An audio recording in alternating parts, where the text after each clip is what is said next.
예, 우리가 이제 지난주부터 누가복음 말씀을 이렇게 함께 살펴보게 되었는데요.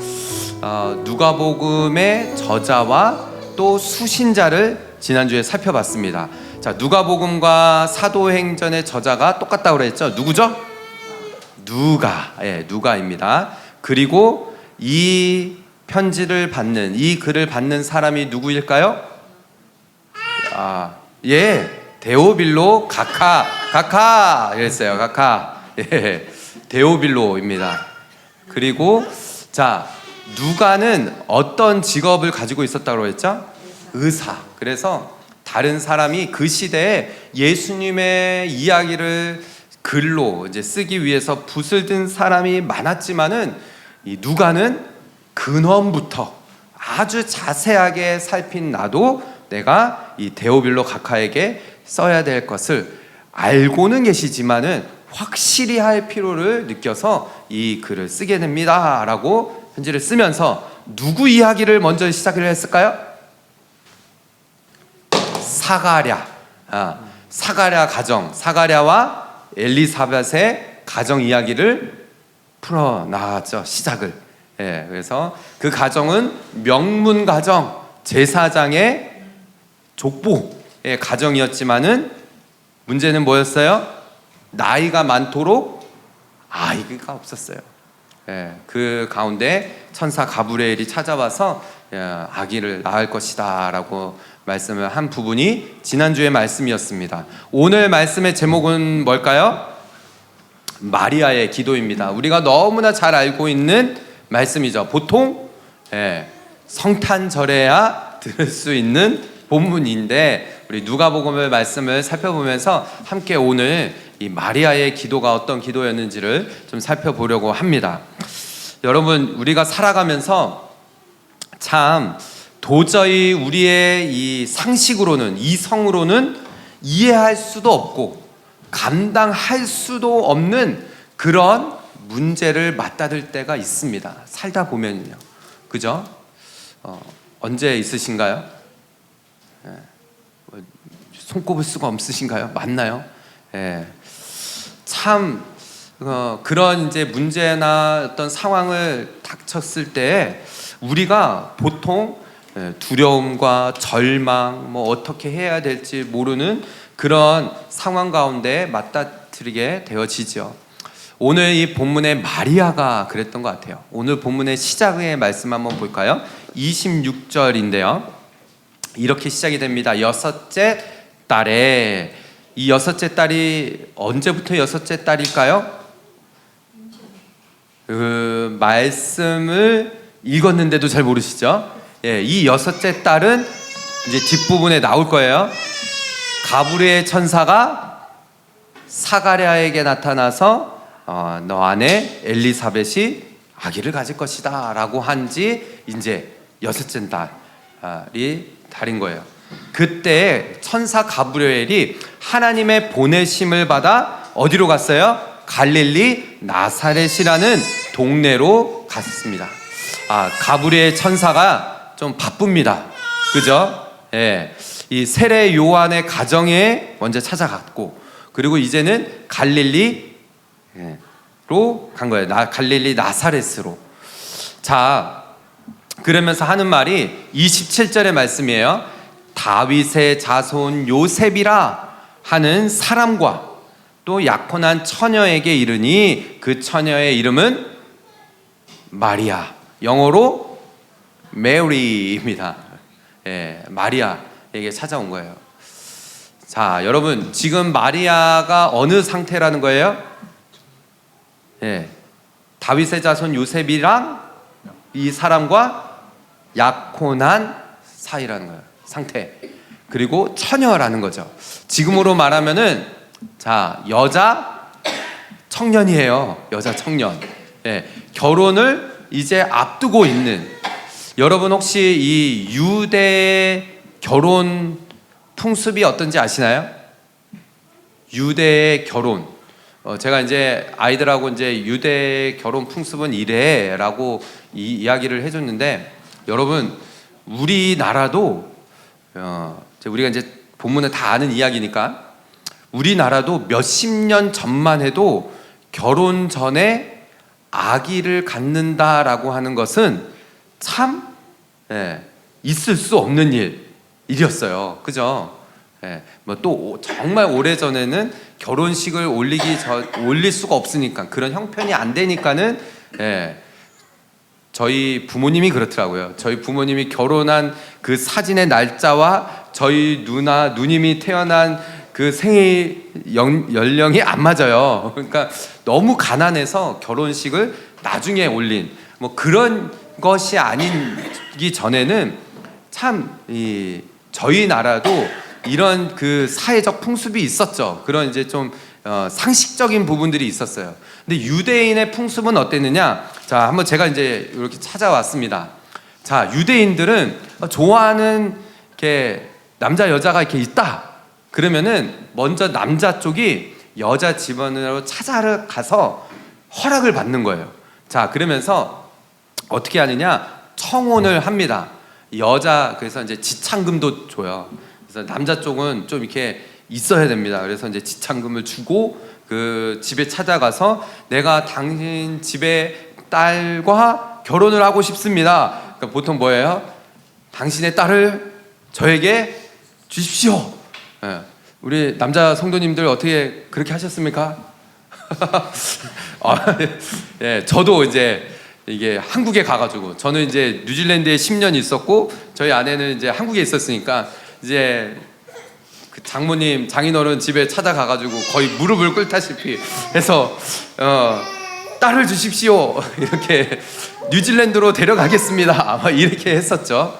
그런데 유대인의 풍습은 이렇게 딸을 저에게 주십시오 하면서부터 바로 같이 사는 게 아니라 이렇게 이제 청혼을 했고 오케이 하면은 어떻게 되어집니까? 아, 그래? 그러면 1년 동안 따로 떨어져서 지내는 거예요. 이별을 합니다. 그리고 나서 남자 쪽은 어떻게 하느냐? 이제 같이 살 집을 준비를 하는 거예요. 여자는 어떻게 하죠? 기다리는 거예요. 1년 정도를. 그러니까는 이 기다림의 시간이 있는 거예요. 여자는 이제 여자의 그런 이제 신부 측 친구들하고 함께 그 남자 뭐 봤어? 막 이러면서 그래 막 그러면서 1년 동안 기다리는 거예요. 그러면서 막 서로 그 기다리는 시간들을 이제 여자는 이제 준비를 하는 거죠. 몸을 단정하게 하고 이제 신부 수업을 하는 거예요. 그리고 나서 이제 이 남자 쪽이 이제 오는 그런 시간들을 가지면서 이제 네 번째가 뭐예요? 돌아오는 거예요. 이제 남자가 1년 정도의 시간을 이제 오는 것을, 이게 바로 우리 마태복음 25장에서 나오는 이 유대인의 풍습에 맞춰서 예수님께서 이 열처녀의 비유를 말씀하신 거예요. 기름을 준비해야 된다. 밤에 신랑 친구들과 마치 우리 옛날에 그 뭐예요? 함 사세요 막 이러면서 오는 그런 느낌으로 이제 신랑이 오는 거예요. 그것을 이제 기다리는 거죠. 그때에 이제 마지막으로 다섯 번째 이제 혼인을 하는 거예요. 근데 유대인의 혼인은 한 주 동안의 잔치입니다. 이것도 이제 가나의 혼인 잔치. 예수님과 예수님의 어머님이 초청받아가지고 가서 막 잔치를 베푸는데 거기에 포도주가 떨어지잖아요. 그게 일주일 동안 잔치를 벌이는 거예요. 이게 바로 유대인의 풍습입니다. 그런데 자, 여러분, 이제 제가 오늘 구절은 너무 길어가지고 다 집어넣지를 못했어요. 이제 여러분이 성경을 보면서 말씀을 들으셔야 됩니다. 28절에 가브리엘 천사가 마리아에게 나타나죠. 그러면서 뭐라고 그러냐? 평안하라. 그랬더니 29절에 마리아가 이 어찌된 일이냐? 무슨 인사를 이렇게 하십니까? 저에게 이렇게 찾아와서. 그랬더니 30절에 뭐라고 그래요? 두려워 말라, 놀라지 말라, 하나님의 은혜를 네가 입었다 라고 가브리엘 천사가 이야기를 한 거예요. 그리고 나서 자 31절의 말씀이에요. 31절의 말씀 같이 읽어볼까요? 시작. 보라, 내가 잉태하여 아들을 낳으리니 그 이름을 예수라 하라 라고. 우리가 너무나 잘 아는 말씀이에요. 여러분, 앞에서 이제 말씀드렸듯이 오늘날로 좀 생각을 해보면은 여자 청년입니다. 여자 청년. 마리아는 여자 청년, 이 처녀이고, 그런데 이제 결혼은 앞두고 있고, 아까 전에 이제 보여드린 것처럼 약혼은 했고 1년여 기간 동안에 준비를 하고 있는 그 중에 천사가 와서 이 말을 한 거예요. 네가 아들을 낳을 것이다. 그 이름은 예수라고 해라. 아들 이름까지 딱 알려준 거예요. 마리아의 반응이 어땠을까요? 너무 당황스럽죠. 그죠? 얼마나 당황스럽겠어요. 이런 마리아가 정말 어떻게 보면은 그 당시에 의심할 수도 있는 거잖아요. 사람들이 결혼을 앞두고 있어요. 이제 마태복음에서는 요셉이 그런 이야기를 하잖아요. 아니 어떻게 내 아내가 임신을 했다라고 아기를 가졌다라고 하지? 분명히 결혼하려고 날짜는 이제 잡아놓고 약혼은 했고 아무런 그런 일은 없었는데 이 여자가 임신을 했다라는 소식을 듣고 조용히 그냥 마태복음 1장에서는 그렇게 하죠. 요셉이 그러려고 했을 때 가브리엘 천사가 요셉에게도 나타나죠. 안심하라고, 두려워 말라라고. 그래서 마리아의 입장에서 보면요, 이건 정말 그 당시의 율법으로 보면은 돌에 맞아서 죽을 수도 있는 그런 상황인 거예요. 황당하죠. 그때 지금 이 마리아의 기도가 이 이후에 나오는 거예요. 이게 이제 뭐 오케스트라 막 이렇게 보면은 마리아의 창가라고 해서 유명해요. 매그니피칸트 이렇게 해가지고 여러분들 뭐 이렇게 찾아보시면은 막 아멘 막 이러면서 이게 부르는 이제 오케스트라의 이제 뭐 이런 찬양이 있거든요. 그래서 이 마리아의 기도가 이제 이 이후에 나오는 것이죠. 자, 보시면은 이 마리아의 기도가 어땠는지를 우리가 살펴볼 수가 있는데요. 첫 번째 34절의 말씀을 보면은요, 마리아는 이 마리아의 기도는 현실의 이 벽을 뛰어넘는 그런 믿음의 순종이었다는 거예요. 자, 마리아의 반응입니다. 마리아가 천사에게 말하죠. 나는 남자를 알지 못하니 어찌 이 일이 있으리까? 라고 천사에게 말을 하는 거예요.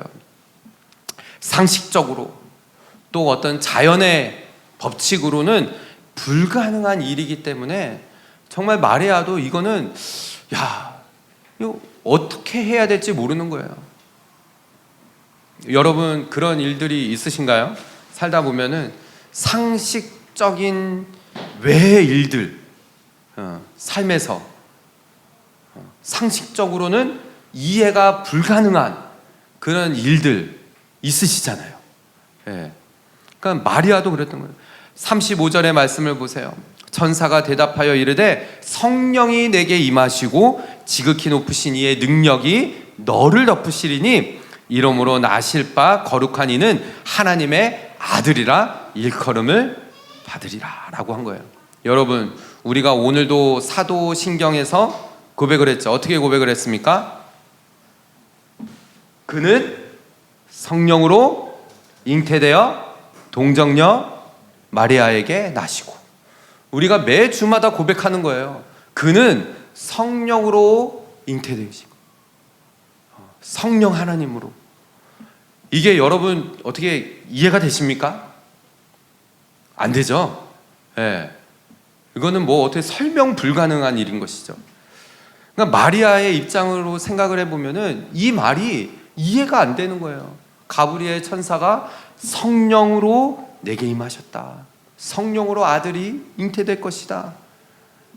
그리고 나서 가브리엘 천사가 이렇게 또 이야기합니다. 36절.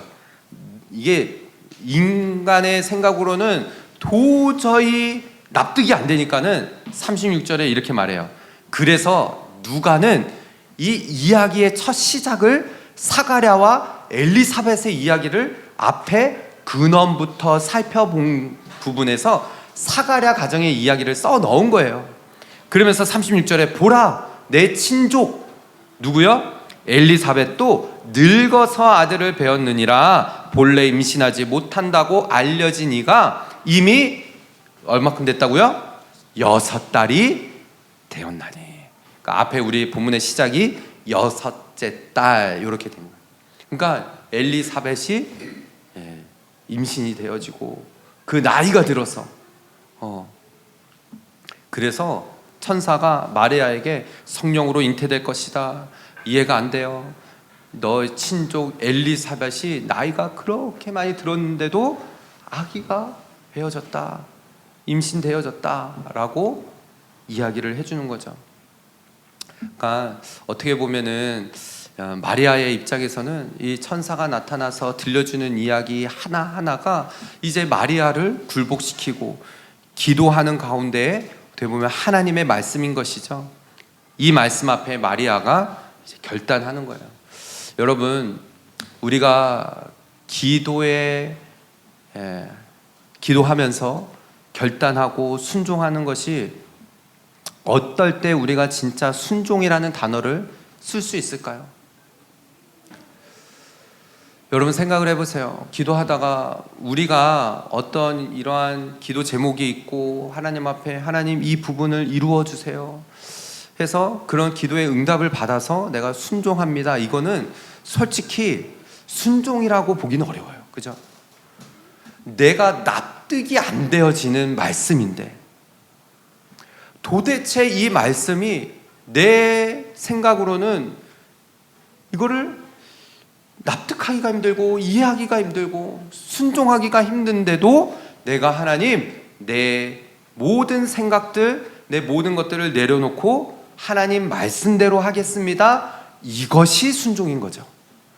이럴 때 우리가 순종이라는 단어를 쓸 수 있는 거예요. 마리아가 그랬어요. 그래서 마리아가 이렇게 결단을 합니다. 38절 마리아가 이르되 37절 먼저 읽을게요. 대저 하나님의 모든 말씀은 능하지 못하심이 없느니라. 천사가 대답한 거죠. 마리아가 이해할 수 없을 때 천사를 통하여서 하나님께서 하신 말씀인 거예요. 대저 하나님의 모든 말씀은 능치 못하심이 없느니라 라고요. 여러분 영어로 뭐라고 돼 있어요? Nothing is impossible with God. 여러분 이 말씀을 믿으십니까? 네.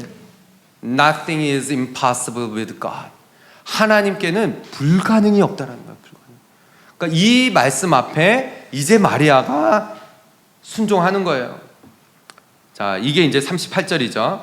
자, 같이 읽어볼까요? 시작. 마리아가 이르되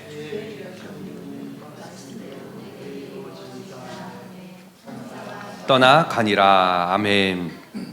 여러분 우리가 기도하면서 정말 하나님께서 말씀 주시고 하나님께서 응답하실 때 정말 내가 생각할 수도 없는 방법으로 하나님 말씀하시면은 하나님 불가능이 없으신 하나님이십니다. 내가 그 말씀에 순종합니다. 말씀대로 이루어질 줄을 믿습니다 하고 나아가는 것, 이것이 순종이라는 거예요. 어떻게 보면 마리아는 파혼당할 수도 있는 상황이었어요. 그죠? 그러니까 유대인들의 결혼 풍습에서 보면은 자, 약혼을 하고 거기에서 1년여 동안에 결혼이 취소가 되어진다. 그런 거는 이게 이제 약혼, 우리가 이제 보면 약혼하고 파혼이라고 하잖아요. 근데 이거는 이혼으로 본대요. 유대인의 풍습에서는. 그러니까 약혼한 것이 결혼으로 보는 것이죠, 거의. 그러니까 얼마나 두려웠겠어요. 그럼에도 불구하고 마리아가 내 말씀대로 이루어질 줄을 내가 믿습니다. 나는 주의 여종입니다. 나는 주의 종입니다. 주님은 나의 주인이십니다. 이 부분을 선포한 것이죠. 그래서 마리아의 기도는요, 현실의 벽 앞에서도 믿음의 순종으로 나아갔던 기도였던 것이에요. 사랑하는 우리 성도 여러분, 혹시 삶에서 참 내가 납득하기도 힘들고 이거는 받아들이기 정말 어려운 부분에 하나님께서 말씀하시는 부분이 있으신가요? 그때 하나님께서 찾아오셔서 나는 능치 못할 일이 없는 하나님이시라는 것을 말씀해 주시고 선포하실 때 하나님, 제가 그 말씀에 순종하겠습니다. 믿음으로 한 걸음을 내딛겠습니다 라고 고백하며 결단하며 나아갈 수 있는 그런 저와 여러분, 우리 모든 성도들 되시기를 다시 한번 주님의 이름으로 축복합니다. 아멘. 자, 이제 두 번째를 보면은요, 제가 말씀을 준비하면서 그런 이제 생각을 했어요. 마리아의 입장이 한번 돼보자. 마리아의 입장. 남자지만 마리아의 입장이 돼보자. 그래서 이제 제가 이제 성경 읽을 때 참 많이 하는 방법인데요. 이제 마리아가 돼버렸어요, 제가. 그래서 이제 마리아가 돼서 결혼을 앞두고 있는데 내가 결혼할 그 남자가 아닌 그냥 어떻게 나도 모르게 내가 어떻게 임신이 되어졌어. 아기가 배어졌어. 과연 나는 어떻게 했을까? 너무 앞이 캄캄하잖아요, 그죠? 어떻게 이제 남편 될 사람에게 가가지고 자초지정을 다 설명을 하고, 이제 감사하게도 요셉에게도 천사가 나타나서 말씀을 해 주셨기 때문에 이 부분이 이제 부부가 이제 이 말이 맞춰진 거죠. 그래, 기다리자. 그러니까 요셉도 마리아를 데리고 이제 예루살렘으로 가는 이런 여정들이 이어지잖아요. 근데 마리아의 입장이 되어 보니까는 너무 외로웠을 것 같아요.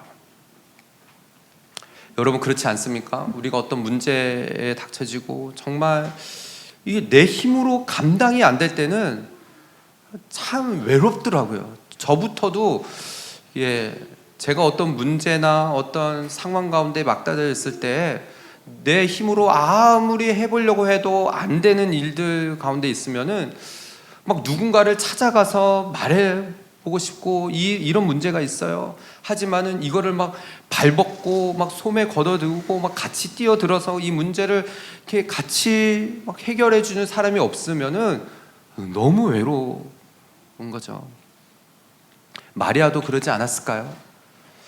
그런데 오늘 본문을 보면은 너무 감사하게 앞에 천사가 뭐라고 그랬어요? 네 친척 엘리사벳이 나이가 들어서 아기가 생겼다라고 말을 해요.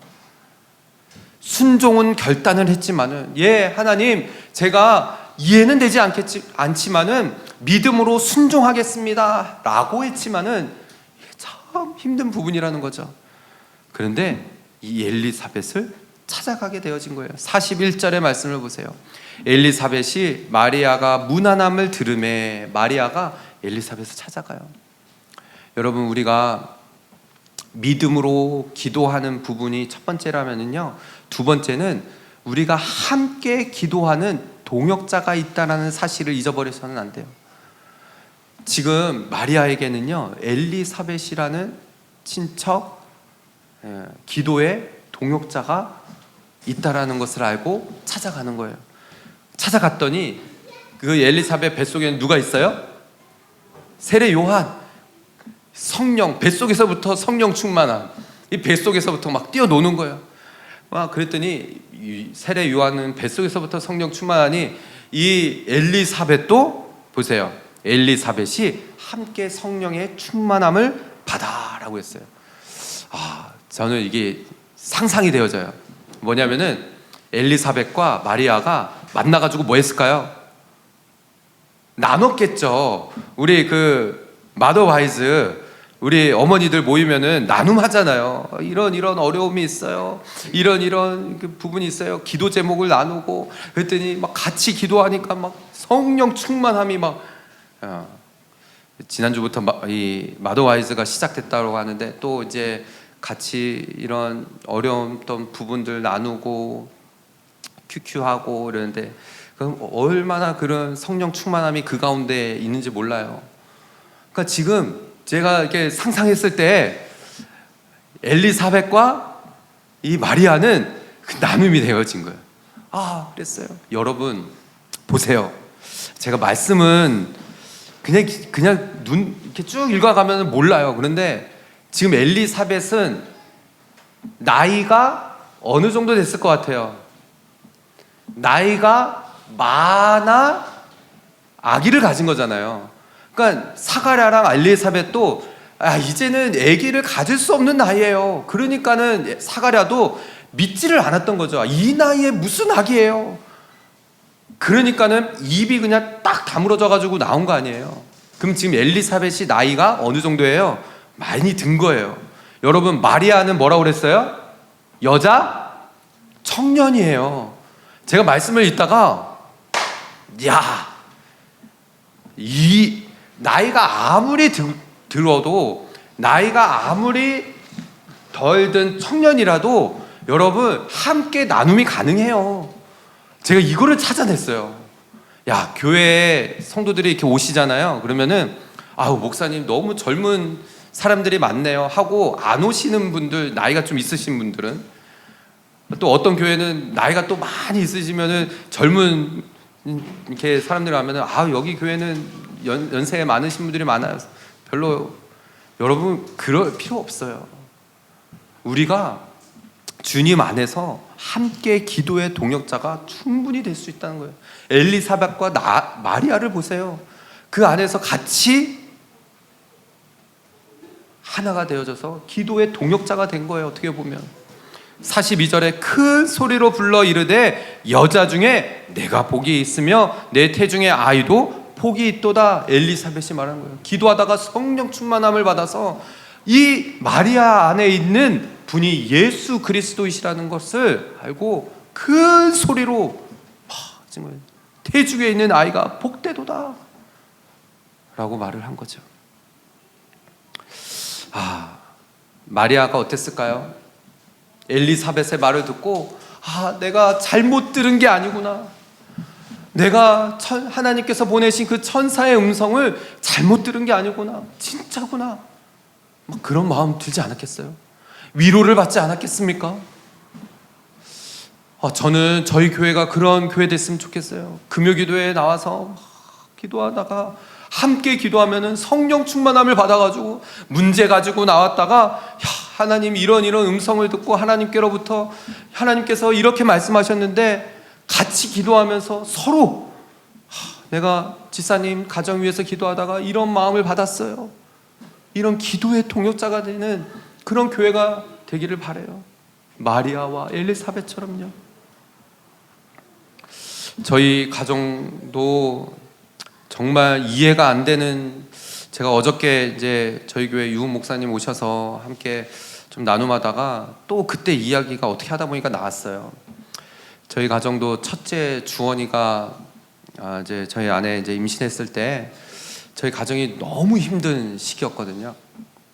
제가 그때 뉴질랜드 온 지가 10년이 됐는데도 영주권이 없었어요. 더군다나 주원이가 태어날 때는요, 워크 비자를 신청한 상태여가지고 비자가 그때 당시에는 인터벌 비자가 없었던 거예요. 중간에 뭐 비자를 신청하면은 무슨 비자로 머물러 있어라 이런 게 있잖아요. 근데 그때는 비자가 공백기 상황이었는데 그때 마침 주원이가 태어난 거예요. 그러니까 진짜 무비자에서 태어났어요.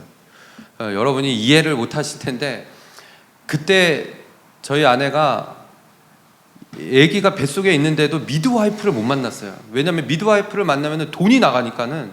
그래서 언제 미드와이프를 만났냐면 거의 한 7개월 됐을 때 주변에 있는 사람들도 미드와이프 만나야 된다고 그냥 의사 선생님 만나고, 그러니까 저희 아내도 마음고생을 많이 했죠. 주변에서는 막 미드와이프 만나야 된다. 근데 뭐 돈은 없고 비자는 없고 거의 미드와이프를 만난 게 몇 번 안 돼요. 5번 만났나? 근데 한 3-4천 불 나왔어요. 그리고 병원에서 진짜 아기가 태어났는데 하루 머물렀는데 또 한 3-4천 불 나왔어요.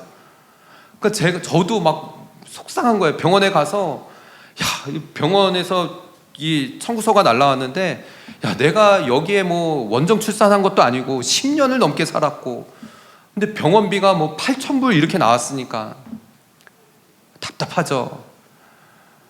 이해가 안 됐어요. 왜 그 상황 때는 왜 하나님 이런 시련을 주시는지. 그냥 밤마다 그냥 계속 울면서 기도하는 거예요. 어저께 어떤 이야기를 했냐면은, 야, 그때 한국 가서 낳고 와도 됐을 텐데 그 생각을 전혀 못했어요.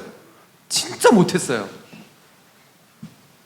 왜 우리가 그 생각을 못했지? 그랬어요. 근데 돌아보니까는 제가 이제 말씀 준비하면서 깨닫게 되어진 거예요. 그때 저희 가정에 공동체가 있었어요. 너무 좋은 공동체. 이제 단체, 예수전도단 단체에 가면은 그렇게 위로를 받는 거예요. 그렇게 막 말씀해 주시고 기도하다 보면은 막 저희 가정을 놓고 기도하면은 막 저희가 막 문제는 앞에 막 깜깜한데 함께 기도하면은 그렇게 마음이 평안할 수가 없는 거예요. 재정의 문제가 막 너무 앞에 산더미 같이 쌓여 있는데 아침에 문을 열고 나오면은 과일 한 바구니가 앞에 놓여져 있는 거예요. 교회에서 같이 공동체가 저희 상황을 알고 함께 기도해 주시는데 막 너무 감사한 거예요. 여러분, 마리아와 엘리사벳이 그러지 않았을까요? 저는 이 두 사람이 정말 이해가 되지 않는 상황 가운데 하나님께서 말씀을 주셨고 엘리사벳도 이해가 안 되는 거예요. 그렇게 기다렸는데 왜 이때 아기를 주신? 마리아도 이해가 안 되죠. 지금 주시면 안 되는데. 근데 하나님께서 하시는 일들은 우리가 어떻게 우리의 인간의 생각으로는 안 된다는 거예요. 여러분, 저는 우리 삶 가운데에도 분명히 이러한 일들이 정말 많다라는 생각이 들어요. 그렇지만 우리에게는요, 좋은 공동체를 주셨어요. 오버플로잉 처치라는 공동체를 주셨어요. 그뿐만이 아니라 저는 여러분의 가정에서부터 이러한 기도의 동역자가 되어 있기를 소망합니다. 부부가요, 자녀가 금요일마다 함께 부부가 기도하고 또 아이들을 끌어안고 기도하면요, 얼마나 감사한지 몰라요. 아이들이 저희들을 위해서를 기도해 주면은 힘이 나요.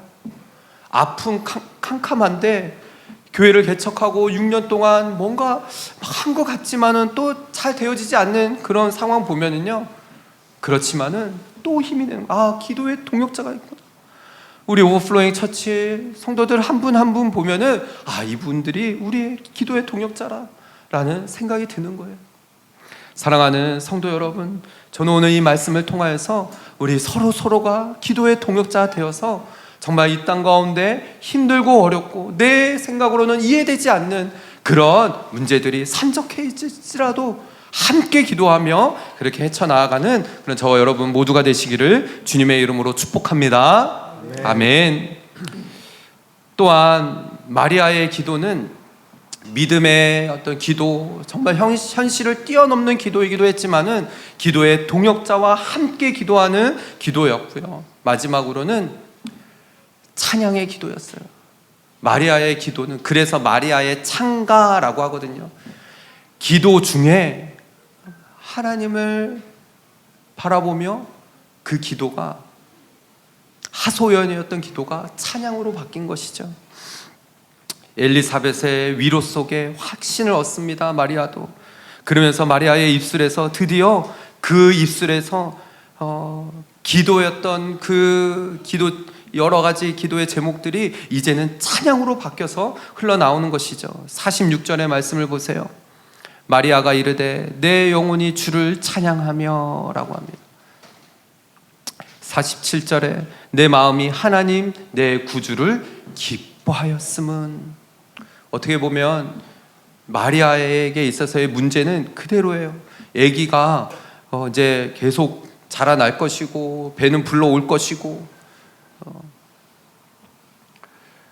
그런 가운데 마리아가 하나님을 찬양하는 기도로 바뀌어진 거죠. 여러 번 말씀드렸지만 기도 중에는 찬양의 기도도 있어요. 기도하다가 막 하나님은 어떠한 분이십니다. 하나님은 이런 분이세요. 하나님 신실하신 분이십니다. 거룩하신 분이십니다. 이게 기도 중에 막 선포되어지는 거, 이것도 기도 중에 하나거든요. 근데 마리아가 그랬다는 거예요.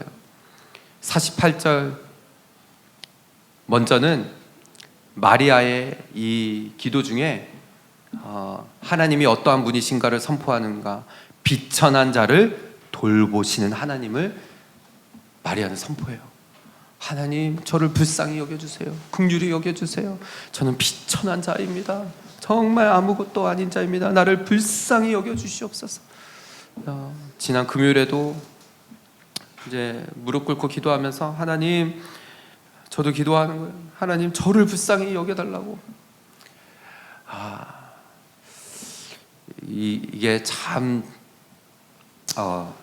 쉽지 않다라는 거를 느끼는데 더 요즘 들어서는 더 많이 느끼는 거예요. 쉽지 않다. 어렵다.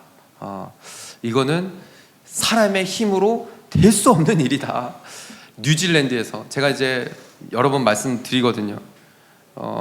이제 목사님들 가운데에도 여러분 생각을 해보세요. 뉴질랜드의 한인 인구가 특별히 오클랜드 땅에는 한 2만 명 정도 될까 한 거예요. 그런데 한인 교회는 100개가 넘어요. 이게 과연 될까? 그런데 하나님 앞에 나갈 때 하나님, 저를 불쌍히 여겨달라고. 하나님께서 하시면은 된다. 이런 기도가 되어지더라고요. 마리아가 그랬던 것 같아요. 하나님, 저를 불쌍히 여겨달라고. 하나님은 비천한 자를 돌보시는 분이십니다. 이제 후로는 만세의 날을 복이 있다 일컬이로다 라고 마리아의 입술에서 마리아 자신이 선포하는 거예요. 두 번째는 49절에 나와요. 능하신 분, 거룩하신 하나님을 선포하는 겁니다. 능하신 이가 큰 일을 내게 행하셨으니 그 이름이 거룩하시며, 하나님은 거룩하신 분이십니다. 그 이름은 능하신 분이십니다. 그 다음에 50절에 보세요. 긍휼히 여기시며 약속을 기억하시는 하나님을 마리아는 찬양하는 거죠. 긍휼하심이 두려워하는 자에게 대대로 이르는도다 라고요. 여러분, 우리가 기도가 깊어지게 되어지면은요, 내 앞에 있는 어떤 현실의 문제가요, 이제는 더 이상 커 보이지 않게 되어져요. 이제는 누가 더 커 보이게 될까요? 하나님이 더 커 보이게 되십니다. 능하신 하나님, 거룩하신 하나님, 전능하신 하나님이 더 커 보이십니다. 포기했던 기도 있으신가요? 다시 그 제단을 다시 쌓으시기를 바라요.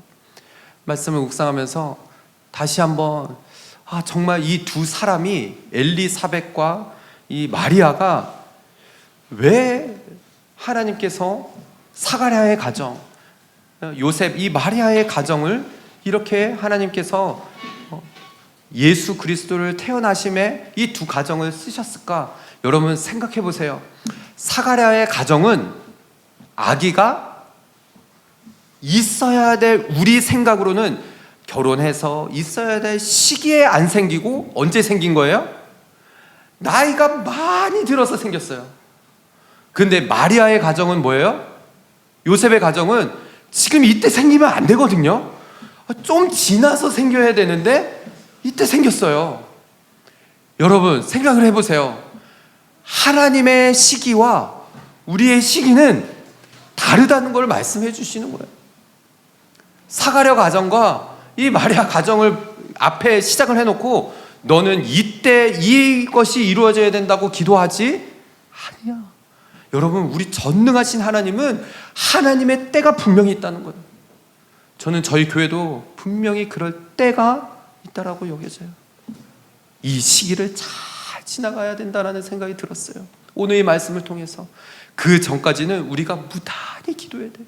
무릎을 꿇고 하나님 불쌍히 여겨주시옵소서. 하나님은 긍휼히 여기시는 하나님이십니다. 우리를 불쌍히 여겨주시옵소서. 비천한 자를 하나님 들어서 사용하시는 분이십니다.